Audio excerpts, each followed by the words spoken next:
નમસ્કાર દર્શક મિત્રો, હું છું મહેશ ઠાકોર અને આપ જોઈ રહ્યા છો the Times of Mahisagar news.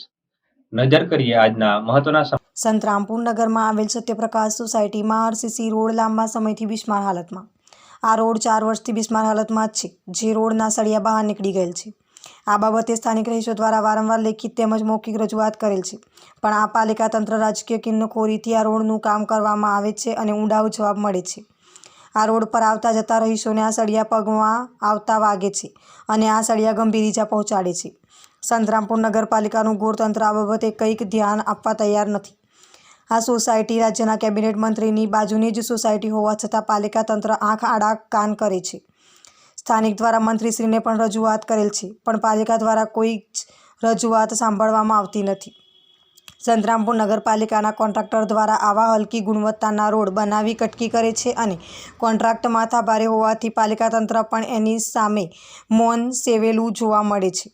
જુઓ આગલા અંકમાં. કઈ વાગ્યું છોકરીને? શું વાગ્યું? સળિયો વાગી ગયો. કઈનો? કયા રોડનું? પડી હતી આ એક બેંક વાળો રોડ. સત્યપ્રકાશ સોસાયટી વાળો? ગાડીમાં જવું છે અમારે.